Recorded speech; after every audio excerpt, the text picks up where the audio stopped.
লালমনিরহাটের কারা দেখি, লালমনিরহাট।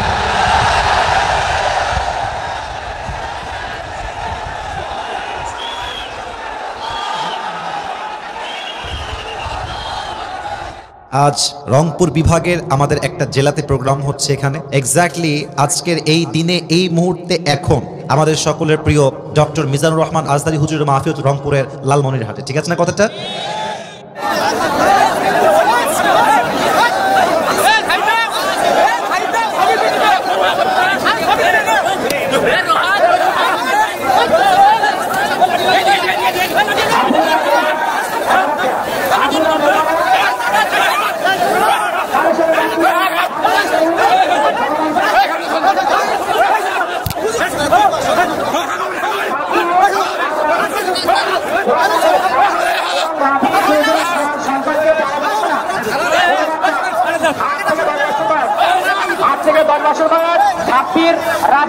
তোমরা যদি কোনোখানে যেয়ে থাকো তাড়াতাড়ি তোমাদের আত্মীয় স্বজন স্টেজের সামনে আছে, তোমরা তাড়াতাড়ি ঘোরা বাড়ছে, এদের সিঁড়ি ঘোরাফেরা বাড়ছে, তাড়াতাড়ি মঞ্চের সামনে আসার জন্য বলা হলো।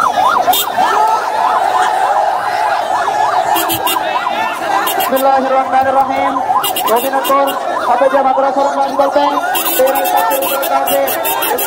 অভিনন্দন হাফেজা মাদ্রাসা ময়দান তারিখ আগামী 23শে জানুয়ারি 2025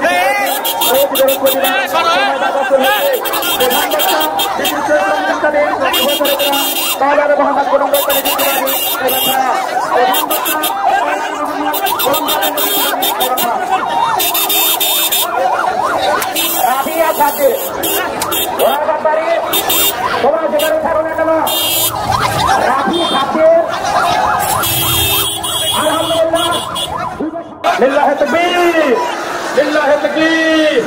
প্রধান বক্তার আগমন মাহফিলের পক্ষ থেকে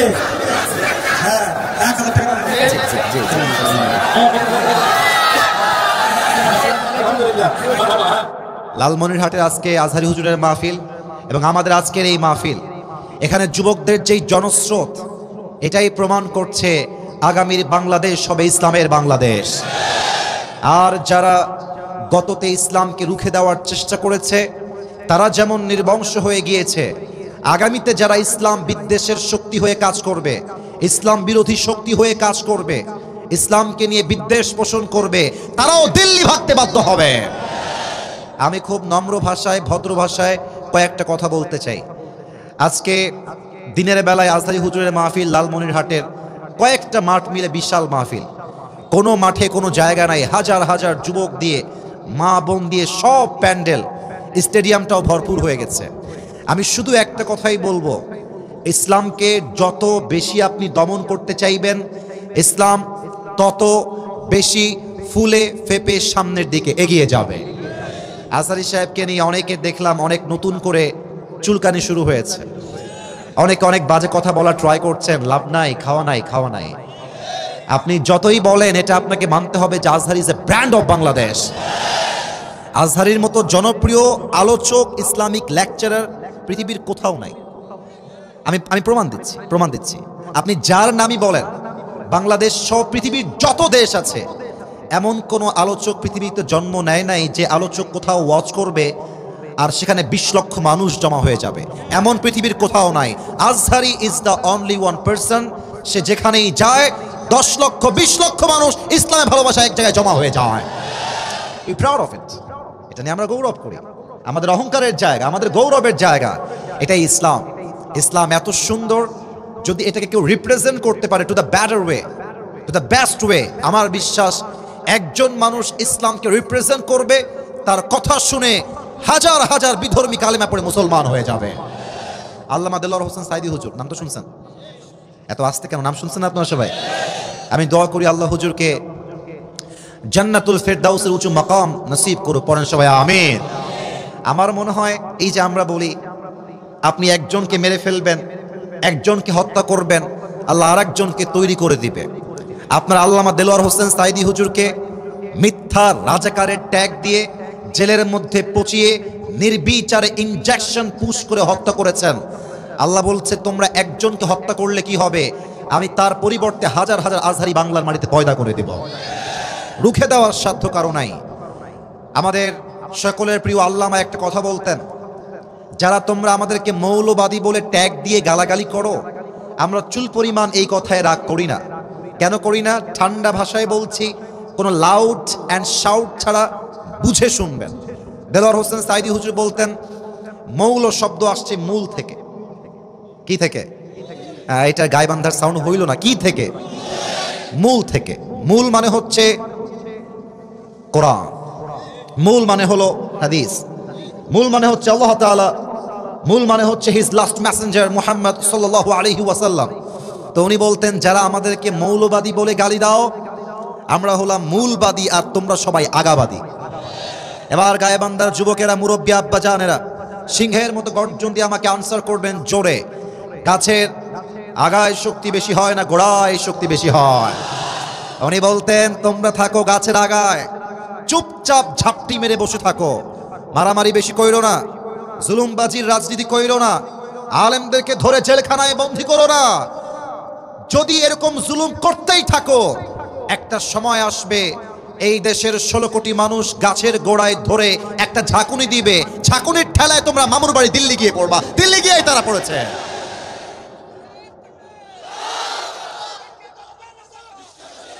ওনার প্রত্যেকটা কথা, আমাকে কথা বলতে দেন, আমাকে কথা বলতে দেন, ওনার প্রত্যেকটা কথা আজকে বাংলার মাটিতে বাস্তবে রূপ ধারণ করেছে। উনি বলতেন, যারা জুলুম করছো, আলেমদেরকে ধরে জেলখানায় দিচ্ছ, গুম করছো, নির্বিচারে হত্যা চালাচ্ছ, সময় আসবে এমন ইন্দুরের গর্ত বাবার পালাবার জন্য তোমরা কোথাও। তার প্রমাণ সালমান এফ রহমান দরবেশ বাবা। ভাইয়ের আমার, হাসতেছেন? আমি বলি একটা কথা, মনোযোগ দিয়ে শোনেন। সালমান এফ রহমান তার জীবনের 1 মিনিটের ইনকাম আপনার পুরো জীবনের ইনকাম সমান সমান। 1 মিনিটের ইনকাম। এত টাকার মালিক, 1000 কোটি টাকার সম্পদ। যখন তাকে জেলখানায় তোলা হলো আদালতে, তার পক্ষে একটা আইনজীবী লড়বে, হারিকেন দিয়েও খুঁজে পাওয়া যাচ্ছে না। এত টাকার মালিক, তবুও কোনো আইনজীবী পাওয়া যাচ্ছে না। এটাই প্রমাণ, জালিমের পতন যখন আরশে আজিম থেকে নিশ্চিত হয়ে যায়, জালিম তখন ইন্দুরে গর্ত পায় না পালাবার জন্য গায়বান্ধার ভাইরা। অতএব আগামীতে দেশে নির্বাচন হবে। আমি আসিফ হুজুর খুবই ছোট মানুষ, খুবই নগণ্য, খুবই অযোগ্য, এটা আমি মনে প্রাণে বিশ্বাস করি। আমার আহামরি কোনো ইলম আমল কিছুই নাই। তবে আজকে অ্যাজ এ খতিব নয়, অ্যাজ এ ইসলামিক লেকচারার নয়, as a citizen of Bangladesh, বাংলাদেশের একজন নাগরিক হিসেবে 2টা কথা বলতে চাই। নাম্বার 1, যদি ঠিক হয় আমার কথা, সিংহের মতো গর্জন দিয়ে আমাকে অ্যাপ্রিসিয়েট করবেন। নাম্বার 1 দাবি, আমাদের সকলের দিলের দাবি, কলিজার দাবি, আগামীর বাংলাদেশে প্রধানমন্ত্রী হিসেবে আমরা কোনো নারীকে চুল পরিমাণ ক্ষমতায় বরদাস্ত করতে পারবো না। আপনার সবাই দ্বিমত না একমত? দ্বিতীয় কথা আর একটু বুঝে শুনতে হবে। শুধুই যে আমরা নারী চাই না পুরুষ চাই, it's exactly not like that. ব্যাপারটা আসলে পরিপূর্ণ এরকম নয়, বুঝতে হবে আপনাকে। আমরা এমন একজন পুরুষকে রাষ্ট্রনায়ক হিসেবে দেখতে চাই, এমন একজন পুরুষকে দেশের ক্ষমতার চেয়ারে দেখতে চাই, এমন একজন প্রধানমন্ত্রী আগামীতে আমরা চাই, যিনি একই সময়ে এই দেশের প্রধানমন্ত্রী হবেন, তার কোয়ালিফিকেশন, তার কাবিলিয়ত, তার ইস্তেদাদ, তার যোগ্যতা এতটা হাইলি কোয়ালিফাইড হবে। আমাদের দেশের প্রধানমন্ত্রী হবে এমন, যিনি একই সময়ে জাতীয় সংসদে দাঁড়িয়ে বক্তব্য দিবেন, এবং তার যোগ্যতা হবে এমন, আমাদের প্রধানমন্ত্রী চাইলে জাতীয় মসজিদ বাইতুল মুকাররমে দাঁড়িয়ে জুমার খুতবা দেওয়ার যোগ্যতাও রাখবে। এমন প্রধানমন্ত্রী আমরা আগামীতে বাংলাদেশে চাই কি চাই না? আরে গাইবান্ধার ভাইয়েরা, দেশের প্রধানমন্ত্রী যদি হয় জাতীয় মসজিদ বাইতুল মুকাররমের খতিব, আনসার মি লাউডলি, জোরে উত্তর দেন, দেশে কি আর সুদ থাকবে? ঘুষ থাকবে? ধর্ষণ থাকবে? পুরো দেশটাই সোনার বাংলাদেশ হয়ে যাবে। আল্লাহ এমন রাষ্ট্র আমাদের সবাইকে কায়েম করার তৌফিক দান করুক। পড়েন সবাই দিল থেকে আমিন। আপনাদের বউ আছে? কার কার একটু হাত তোলেন। বউ আছে? বউ আছে, আচ্ছা ঠিক আছে। মোটামুটি কিছু লোকের বউ আছে। এবার শীতকালে যাদের বউ নাই, খুব কষ্টে আছে, তারা একটু হাত তোলো। ইন্না লিল্লাহি ওয়া ইন্না ইলাইহি রাজিউন। আপনাদের কারো বউ নাই? এটা আমি বিশ্বাস করি না। সত্যি সত্যি সত্যি সত্যি। আহারে যুবক ভাইরা, হাত নামাও। তোমাদের কষ্ট কেউ না বুঝলে আসিফ হুজুর একটু হলেও তোমাদের কষ্ট বোঝে বোঝে বোঝে। আমি একটা কথা আজকে বলতে চাই, আজকে যুবক যেহেতু দেখতে পাচ্ছি, আমি যদি 5টা মিনিট যুবকদেরকে নিয়ে কথা না বলি তাফসির করার আগে, আমার পেটের ভাত হজম হবে না, যুবকদের পেটের ভাতও হজম হবে না, ঠিক আছে? আমি একটা কথা শুধু ডিক্লেয়ার দিতে চাই, আসলে বউ ছাড়া জীবনটা কোনো জীবন না যুবক ভাই। হ্যাঁ, জীবনে একটাই টার্গেট, একটাই মিশন। এখন সিঙ্গেল থাকার দিন শেষ, বিবাহিত হওয়ার দিন শুরু হয়ে যাবে। আমরা আর সিঙ্গেল থাকতে চাই না। আপনি খুব খেয়াল করবেন, শীতকালে আপনি যতই কম্বল মুড়ি দেন ঠান্ডা লাগবে, যতই ল্যাপ মুড়ি দেন ঠান্ডা লাগবে। একমাত্র বউ ছাড়া যুবকদের সে দূর হবে না। বয়েরা, বউ লাগবে যুবকদের। আল্লাহ আমার প্রত্যেকটা যুবক ভাইদেরকে দিনদার নেককার বউ দিয়ে দিক, পড়া আমির। আমি দুই একটা কথা যদি এখন বলি, রাগ করবেন না তো আপনারা? আচ্ছা, একটা তাকবীর দেন সবাই মিলে, নারায়ে তাকবীর। আমি যুবকদেরকে আজকে ফার্স্ট অ্যান্ড লাস্ট একটা গাইডলাইন দিব আমার বক্তব্যের শুরুতে। আর দেরি কইরো না, এবার আল্লাহর ওয়াস্তে বিয়েটা করে নাও, আর দেরি করো না। মনে রেখো, আমি বলি মনে রেখো, চরিত্র রক্ষার জন্য বিয়ের চাইতে উত্তম আমল দুনিয়াতে আর দ্বিতীয় কিছুই হতে পারে না। এখন কিছু যুবক আমাকে প্রশ্ন করবে, হুজুর আমি বিয়ে করছি না, এর কারণ হচ্ছে কাকে বিয়ে করব? মেয়ে যদি নষ্ট হয়, চরিত্রহীন হয়, সতীত্বহীন হয়, ধোঁকাবাজ হয়, তাহলে আমি তো ঠকে যাব হুজুর, আমার জীবন তো নষ্ট হয়ে যাবে। আজকের এই কথা আমি কখনো আগে বলি নাই, মন দিয়ে শোনো। তুমি যদি ভাবো যে আমি আজকে এই মেয়েকে বিয়ে করব না, 2 বছর পরে আমি বিয়ে করব অন্য জায়গায়, তুমি যে 2টা বছর অপেক্ষা করবা বিয়ের জন্য, আফটার 2 ইয়ার্স, 2 বছর পরে তুমি যে অমুক মেয়েকে বিয়ে করবা, ওই মেয়ে যে ধোঁকাবাজ নয়, তুমি আমার গ্যারান্টি লিখে দাও, লিখে দাও, কোনো সন্দেহ নাই। হতে পারে সে ধোঁকাবাজ, হতে পারে সে চিটার বাটপার, আবার হতে পারে সে চরিত্রবান, ঠিক কিনা বলেন?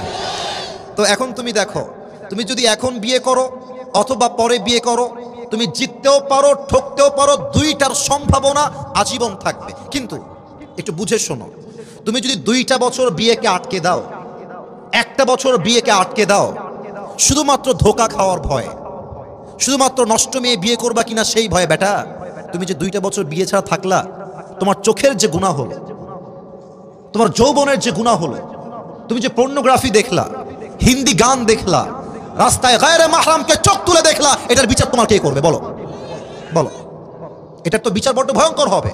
অতএব কথা একটা, ধোঁকা দিলে দিক, ডাজন্ট ম্যাটার। আমি মরদ মানুষকার ধোঁকাকে ভয় পাই না যুবক ভাড়া, ঠিক কিনা? আচ্ছা, ধোঁকা খাবা, সমস্যা নাই। পুরুষ মানুষ তো বিয়ে একটা নয় 4টা করা যায়। একজন ধোঁকা দিবে, ওইটা বাদ, আরেকটা আমি বিয়ে করব।